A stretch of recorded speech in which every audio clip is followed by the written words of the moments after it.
Götürülür, o demirgen götürüp özünüz cezbekesine tutuyoruz. Yaşlar suyuysa biz bakıyoruz. Varmamızlar bizde içinde çakan konsertimiz var. Doğumuzdan adaniyatlı kızmaskeri şu cezbek kurulu tamir son kalmasını dönüyor.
Mama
şu aşkları.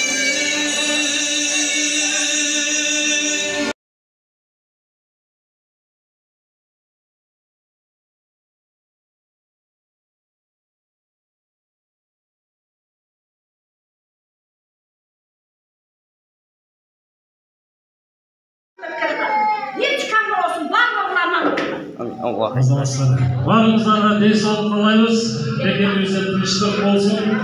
Barken biz varız biz. Hatta olsa varız aşağı. Allah'ın buyurunuz. Rahmat ballarım. Birinciden kötülükle bileğinlerdi, Kudayım desin dileğinlerdi. Ömrünger uzun olsun, ısınlar falan olsun. Allah'tan emne dilesinler, dileğinler kavul olsun. Şu yerin vardın, manayını kötülük bulanına çok rahmat. Vardığınlarga birinciden ballarım. Ne çıkan bu oğlan? Kırgızstan'ın tınçlık, anançılık, çakşılık gündemden bardığız yol kuşayet. Var oğlan ballarım, anam oğlan. Amin, Allahu Ekber. Aytkanımız kesildi de siz daha var olunuz. Şunday. Uzun olsun, ısınlar falan olsun.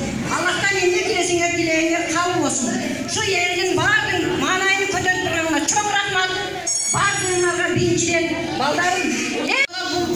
Baldarım kalamdan gelip bizge köyümüzü kötürüp bardığın askerlerde çok sıkılıp kançalanan yaşlı yerlerdi kılardı. Allah razı olsun, kanda olsun. Bu ürlesin adamın cürebini yerini derler, bardığımızdan ruhumuzu kötürüp atar. Allah razı olsun, var olsun, aman olsunlar.